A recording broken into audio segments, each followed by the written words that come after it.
અમરેલી જિલ્લા પોલીસ દ્વારા કાયદો અને વ્યવસ્થાને વધુ મજબૂત બનાવવા તેમજ અન્ય જિલ્લા અને રાજ્યોમાંથી આવતા મજૂરો અને કારીગરોની માહિતી સુવ્યવસ્થિત રીતે ઉપલબ્ધ રહે તે હેતુસર અમરેલી સુરક્ષા કવચ નામની ડિજિટલ એપ્લિકેશન અમલમાં મૂકવામાં આવ્યું છે। માહિતી આધારિત સુરક્ષા વ્યવસ્થા સ્થાપિત કરવાનો આ મહત્વપૂર્ણ પ્રયાસ માનવામાં આવી રહ્યો છે। અમરેલી જિલ્લાના મોટા પ્રમાણમાં જે રહેવાસી છે એ મોટા પ્રમાણમાં સુરત, અમદાવાદ તથા અન્ય જગ્યા પોતાના ઉપજીવિકા માટે ગયેલા છે। આપ સૌ જાણો છો કે અહીંયાના જે ખેતીવાડી છે એના માટે મોટા પ્રમાણમાં ઉત્તર ગુજરાત તથા મધ્યપ્રદેશના અને અન્ય રાજ્યોમાંથી ખૂબ મોટા પ્રમાણમાં ખેતમજૂરો અહીંયા વસવાટ કરે છે। સાથે સાથે જિલ્લાના દક્ષિણ બાજુમાં જે ઇન્ડસ્ટ્રીયલ વિસ્તાર છે એમાં પણ બહારના રાજ્યના મોટા પ્રકારના મજૂરો ઉપલબ્ધ છે। જિલ્લાના ભૂતકાળના જે ક્રાઇમના ઇતિહાસ છે આમાં અમુક ક્રાઇમમાં મોટા પ્રમાણમાં આજે બહારના રાજ્યના બહારના જિલ્લાના ખેતમજૂરો, ઇન્ડસ્ટ્રીયલ લેબર અથવા જે હોટેલ્સ અને અન્ય આનુષંગિક જગ્યાએ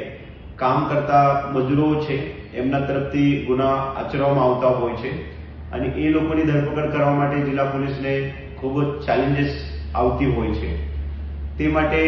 એ લોકો જે અમરેલી જિલ્લામાં આવીને પોતાની ઉપજીવિકા કરે છે, જે લોકો વ્યવસ્થિત કામ કરીને વ્યવસ્થિત રહે છે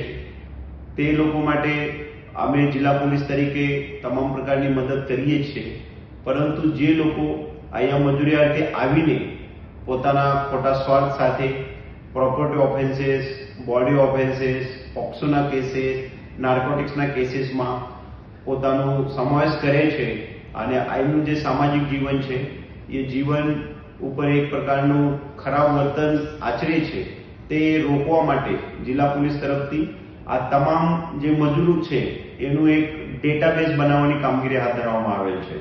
અને એના ભાગરૂપે જિલ્લા પોલીસ તરફથી અમરેલી સુરક્ષા કવચ ASK કરીને એક એપ્લિકેશન વિકસાવવામાં આવેલ છે, જેમાં જિલ્લા પોલીસ તરફથી જે પણ જગ્યાએ આવા મજૂરો કામ કરે છે તે જગ્યા જઈને આ મજૂરોનું એક ડિજિટલ રેકોર્ડ તૈયાર કરવાની કામગીરી હાથ ધરવામાં આવેલ છે, જેમાં આ મજૂર મૂળ ક્યાંના છે, એના પરિવારમાં કોણ છે, એ કોના રેફરન્સથી અત્રેને જિલ્લામાં, અત્રેને ગામમાં, અત્રેને વાડીમાં કામ અર્થે આવેલા છે, એના બેન્કિંગ ડિટેલ્સ શું છે, એના આધાર કાર્ડ ક્યાં છે, લાયસન્સ કઈ છે, પેન કાર્ડ કઈ છે, એનું મૂળ વતન, મૂળ ગામ કઈ છે, ત્યાંના સરપંચશ્રી કોણ છે, ત્યાંનું એનું પોલીસ સ્ટેશન કઈ લાગે છે, એનું ભૂતકાળમાં કઈ ગુનાહિત ઇતિહાસ છે કે કેમ,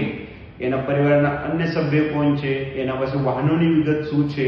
એના ફોટોગ્રાફ્સ, એની અન્ય પ્રક્રિયા, એ તમામ બાબતે જિલ્લા પોલીસે દરેક સ્થળ જગ્યા જઈને અમારી અલગ અલગ ટીમો બનાવેલી છે। એ ટીમો સ્થળ જગ્યા જઈને એ માલિકના વાડી ઉપર જઈને, માલિકના જે દુકાન છે, જે ઇન્ડસ્ટ્રી છે ત્યાં જઈને આ લોકોની ચકાસણી કરશે। સાથે સાથે આ લોકો પાસેથી આ તમામ પ્રકારનું માહિતી પણ ભેગા કરશે। એ પ્રોજેક્ટ શરૂ કરવાથી આપણા પાસે જિલ્લામાં તમામ જગ્યાએ કેટલી બહારની મજૂરોની સંખ્યા છે, સાથે સાથે આ લોકો કઈ વિસ્તારથી આવે છે, કેવા પ્રકારના કામમાં જોડાયેલ છે, એ લોકોની સોશિયલ સ્ટેટસ, ફાઇનાન્શિયલ સ્ટેટસ, એ લોકોની કઈ ગુનાહિત ઇતિહાસ છે કે કેમ, તે બાબતે સર્વે માહિતી જિલ્લા પોલીસને જસ્ટ એક માઉસના ક્લિક ઉપર ઉપલબ્ધ થશે। આ પ્રોજેક્ટ સતત ઓનગોઈંગ પ્રક્રિયા છે, પરંતુ જ્યારે પણ આપણા પાસે એક સારો એવું ડેટા કલેક્શન થશે ત્યારે આ જે પણ આ ગુનાહિત કામમાં ભાગ લેવાવાળા લોકો છે એમના ફોટોગ્રાફ્સ, એમની તમામ માહિતી આપણા પાસે હોવાના કારણે જસ્ટ એક ક્લિક ઉપર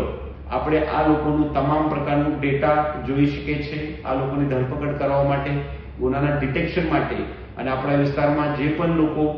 મૂળ માલિકો છે, એના સગા છે, પરિવારના લોકો અહીંયા ગામડે ઇન્ડસ્ટ્રીમાં રહે છે, એના જીવિત અને એના સંપત્તિને જે નુકસાન છે એ નુકસાન અટકાવવા સારું આ પ્રોજેક્ટ થકી જિલ્લા પોલીસને અને અમરેલી જિલ્લાના રહેવાસીને ખૂબ જ મદદ થશે એવું અમારું માનવું છે। સાથે સાથે મારે જિલ્લા પોલીસના અને જિલ્લાના તમામ રહેવાસીઓની પાસેથી એ આવેદન પણ છે, એ અપીલ પણ છે કે આપણા પાસે જ્યારે પણ જિલ્લા પોલીસની ટીમ આ માહિતી લેવા માટે આવે ત્યારે આ ટીમને સર્વ પ્રકારે આપ મદદ કરજો। જે પણ ગામમાં, જે પણ જગ્યા ઉપર આ મજૂરો રહે છે તે મજૂરોને રજીસ્ટ્રેશન આપણને કરવું હોય તો તમારા લોકલ પોલીસ સ્ટેશન અથવા અમારા જિલ્લા પોલીસ કંટ્રોલ રૂમના આપ સંપર્ક કરશો, એ જગ્યાએ અમારી ટીમ આવીને તે જગ્યાએ જ આ લોકોની રજીસ્ટ્રેશન કરશે. રજીસ્ટ્રેશન વખતે જે ખેત માલિક છે અથવા ઇન્ડસ્ટ્રીના માલિક છે, દુકાનના માલિક છે, એ લોકોએ અમુક કાગળો ડોક્યુમેન્ટ જે છે એ રેડી રાખવાના રહે છે. સાથે સાથે જે લેબર છે એમના પાસે જે મજૂર છે એ મજૂરોની સમગ્ર માહિતી, સચોટ માહિતી રેડી રાખવું જોઈએ. સાથે સાથે આ મજૂરોના ડેટા જે છે, આધાર કાર્ડ છે, બેંકના ડિટેલ છે, મોબાઈલ નંબરના ડિટેલ છે, ફોટો છે અથવા અન્ય એના મૂળ ગામની વિગત છે, એ માહિતી પણ તમે રેડી રાખશો તો એ કામ તાત્કાલિક પૂરું થશે. જે તે આવનાર 3 થી 6 મહિનાના સમયગાળામાં જિલ્લા પોલીસ તરફથી આ પ્રોજેક્ટમાં મહત્તમ સંખ્યામાં અહીંયા જે પણ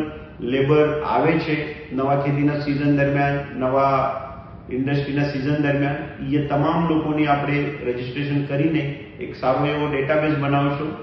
એ તમામ પબ્લિક પાસેથી પણ અમારી એવી અપેક્ષા છે જ્યારે પણ તમારા ઘરનું લેબર બદલાય છે, મજૂર બદલાય છે, ત્યારે આપ લોકલ પોલીસ સ્ટેશનને, જિલ્લા પોલીસ કંટ્રોલ રૂમને આ બાબતની અવશ્ય જાણ કરો. જિલ્લા પોલીસ ત્યાં આવીને આપણા જે પણ મજૂર છે, જે પણ આપણા ત્યાં કારાગીર છે, એની સર્વ પ્રકારની સચોટ માહિતી અમારા આ એપ્લિકેશન થ્રુ નોંધણી કરશે અને ભવિષ્યમાં કોઈ પણ ગુનો બને અથવા એ ગુનો બનતા અટકાવવા સારું આ માહિતીની ઉપયોગ થશે. સાથે સાથે હું પણ કહેવા માંગુ છું કે આપને આપેલી સર્વ માહિતી જિલ્લા પોલીસ બહુ સુરક્ષિત રીતે રાખે છે. એને કોઈ પણ પ્રકારની મિસયુઝ જિલ્લા પોલીસ તરફથી થાય નહીં, એની અમે તમામ પ્રકારની તાકીદારી પણ લઈ લીધેલી છે.